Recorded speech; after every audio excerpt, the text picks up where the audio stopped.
invite you, in the absence of Mr. Tuju,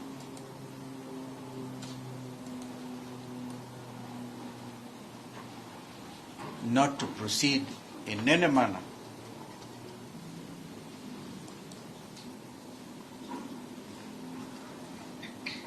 with this unfortunate prosecution.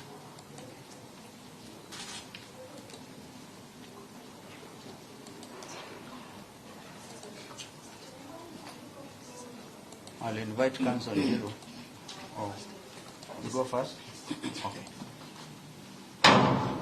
Maybe just organize yourselves so that It's all right, you I think.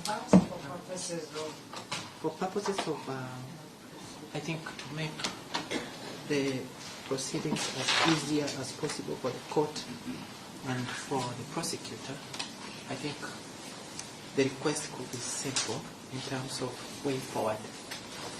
In fact, before that way forward, Your Honor, to complete our record, yes. I remember Let's pleading do it here. one at a time, Yeah. even just for hygiene of my Yes, indeed. record, okay? Indeed. Okay.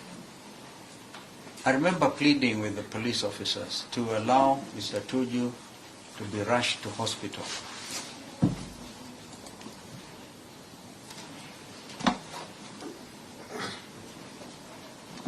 What I witnessed was unfortunate bureaucracy.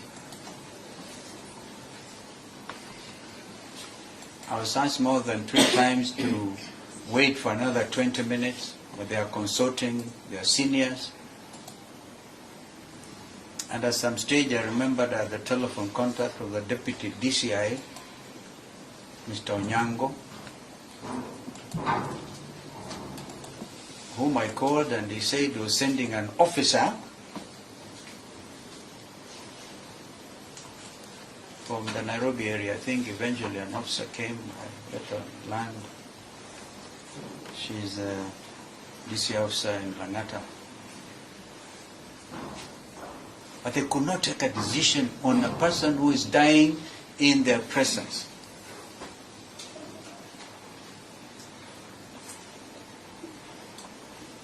And I suggested to them that why don't you take even the policemen who are in the are they called baccalaureates? These things. Yeah, these days it's the tradition for even public officers to hide their faces. So I said even those, carry the handcuffs, put on Mr. Tuju's legs, if need be, and take him to hospital.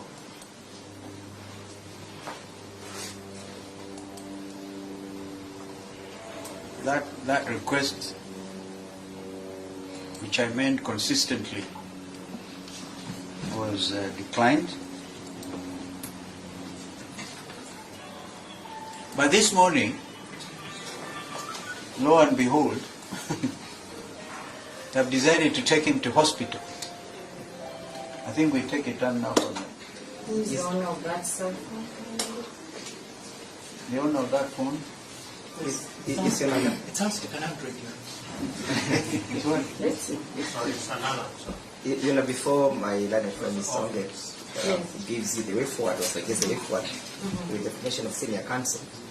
You know, what has been put on record by senior council is a matter that we witnessed. But most So do importantly, you Your have Honor, his permission? Is he done with his He has my permission, Your Honor. you must But let him be brief because Yes. we want to get out of here. Okay. You know, what happened yesterday is that when our client was abducted because I wanted to fight for such, I insisted that the police needs to account for his whereabouts. And the means of accounting for his whereabouts was placing his presence in Karen station in an OB. So that, you know, we could be in a position to tell the chain of custody and to understand whether or not our client was under arrest, a lawful arrest. You know, that never happened. At the time we were leaving Karen, at around 8 o'clock or thereabouts, or 7 In the evening? in the evening, that entry had not been done. I requested Mr. Mbati seated here, who was in charge of the operation as the regional deputy CCIO, to have it What recorded. did you say? Mr. Mbati, the gentleman present. But that was never happened. Number 2, Your Honor, this is a court that requires to look at the legal foundation of a charge, if a charge is proposed, and the legal propriety of that particular charge, Your Honor.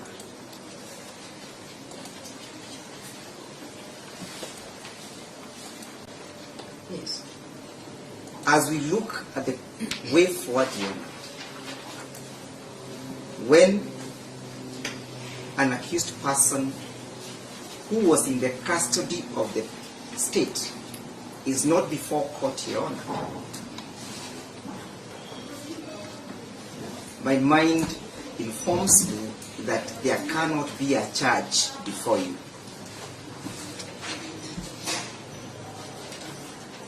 Because the legal foundation of a charge is the presence of a suspect. In the absence of the suspect, there cannot be a charge whatsoever. And that is to say, Your Honor, even the proposal for deferment of a charge will not have any legal basis for that deferment. Because you are deferring a charge that is relating to an individual who has submitted the jurisdiction of the court, so that the court then can be able to exercise its jurisdiction as against that individual. So in the absence of the accused person, how will this court exercise its jurisdiction?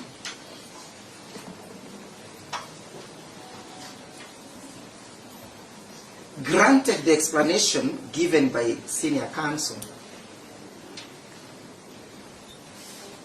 and the information that the person to whom the charge relates is currently hospitalized, courtesy of injuries that accrued from police brutality, Your Honor, I am of the view that the court has no jurisdiction.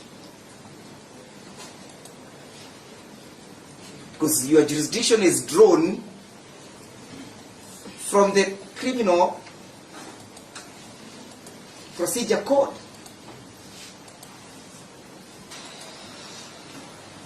The mere presence of a charge sheet before Your Honor does not confer you with jurisdiction in the absence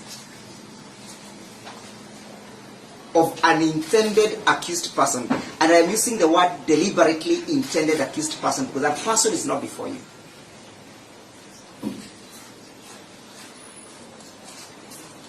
However, be that as it may, and because we have seen the intention of the state to prosecute our client, will equally invoke the provisions of Article 49 in terms of granting our client bail pending appeal. Because there is a charge sheet before you, so there is intention. There is intention. And because I can read my learned friend's mind, Your Honor, allow me to direct you to the same specific provision. It relates to an arrested person. An arrested person has the right to be brought before a court as soon as reasonably possible. H says to be released on bail, on bond or bail, on reasonable conditions pending a charge. That is where I premise my position on. This charge is merely indicative of the intentions to prosecute. And as such, Your Honor, you can invoke the provisions of Article 49, Clause 1H. so that we may secure his freedom as he undergoes his treatment.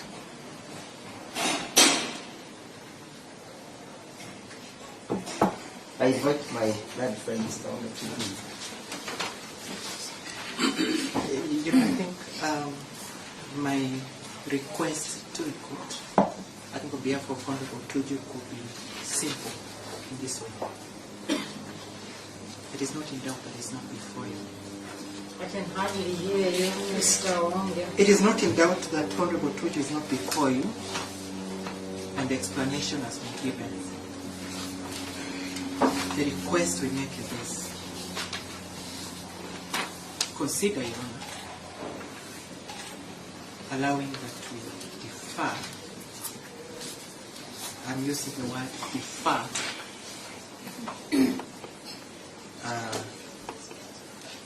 the plea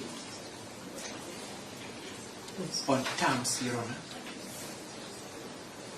on terms of freedom, and give us a return date, perhaps in 2 weeks or so, subject to remarks or documentation on the status of Honorable Tuju's health. Because what we have before you is information that hasn't been presented to you, except the fact that he's currently under examination at Karen Hospital. So the request could be, please consider deferring the plea on a freedom, because Honorable Tuju is a public figure, is not a risk, flight or otherwise.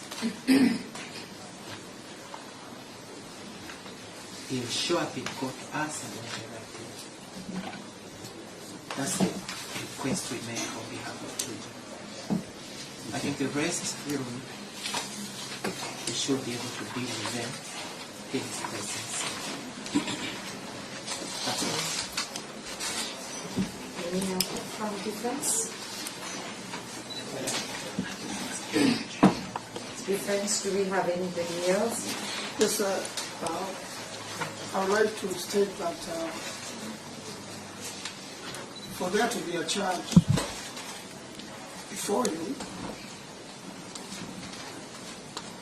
and this particular charge being proposed is one which should be in persona, but not in rem.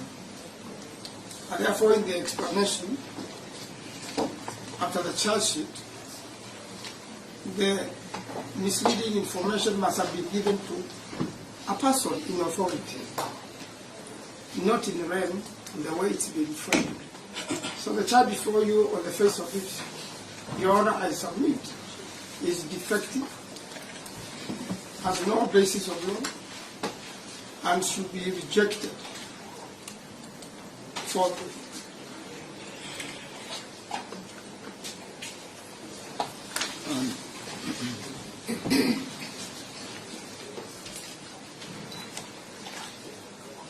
Your Honor, just one simple matter. The Honorable Jim Orengo, Governor Siaya, and also Senior Counsel, rang me last night. I was just forgetting to say he'll try to be here, but in the event he's not here, he should be placed on record. You said who?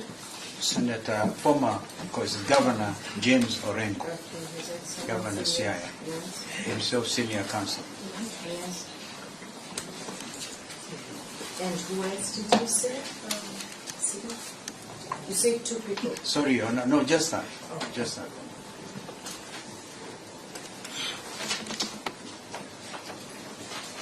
Okay.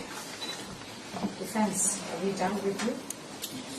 Yes. Very many of you were introduced. Are we done with you? No, we are retaining some power for purpose of dealing with Mr. David. All right. Steve is a good man. Prosecution. And dealing. Thank you very much, Your Honor. I'm sure Mr. Jerry will not need to deal with me. We'll go very straight to the point. You know, the jurisdiction of this court has been questioned. Let me address that at the preliminary level. You are told that this court lacks jurisdiction by an absence of an accused person. That's legally misleading and inaccurate. Now, in the CAK authority, which I believe is known to all of us, the jurisdiction of a court is granted by the Constitution or the law. It is not granted by the presence or absence of an accused person.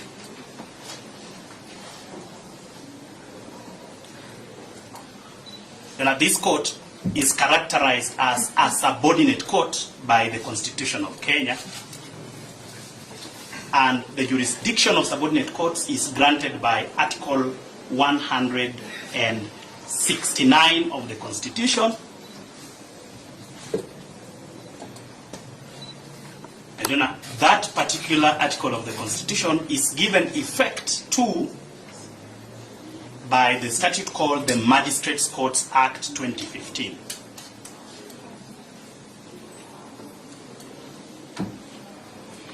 In addition to Article 169 and giving effect thereto, the criminal jurisdiction of this court is granted by Section 6 of the Magistrates Courts Act.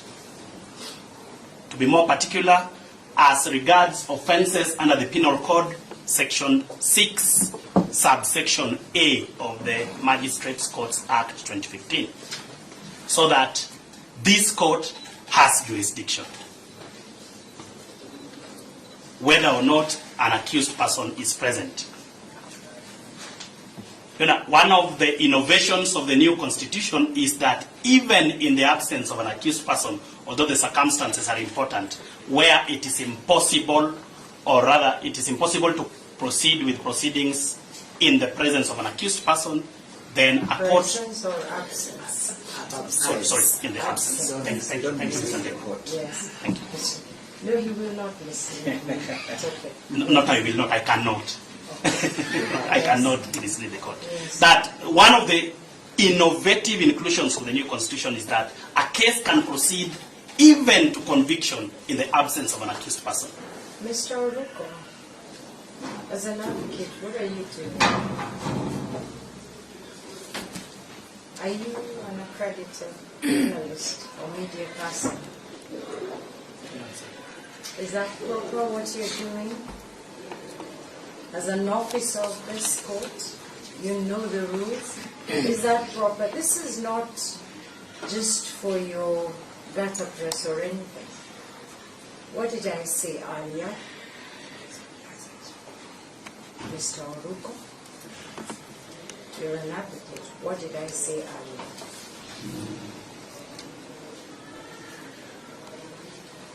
You need to. You know what you're doing, right? Stop it. Yes. Thank you, Anna. Yes. So that we respond that the absence of the suspect before you does not take away the jurisdiction of this court to consider the matter before you. Having said that, Your Honor, we sympathize with the factual matrix given by the Honorable former VP as regards the circumstances surrounding the arrest, which otherwise they characterize as an abduction of the suspect. However, Your Honor, as confirmed by the Defense Counsel, Honorable Tuju is at Karen Hospital as we speak, having been taken there by police officers from the Karen police station. The right thing to do this morning than to drag a sick man to hospital, the police officers, to court, the police officers took him to the Karen hospital. It is confirmed by the defense. We wish Honorable Tuju a very quick recovery.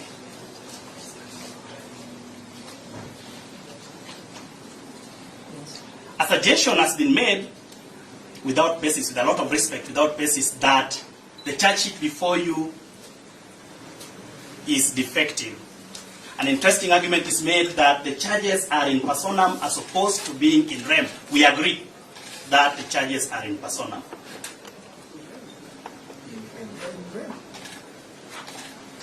Questioning the defect in the charges cannot happen in the absence of the accused person. While the court cannot lack jurisdiction in the absence of an accused, the viability of the charges cannot be questioned in the absence of an accused person. Interesting twist, I know. The question as to the defect or viability of the charges can only happen in the presence of the suspect.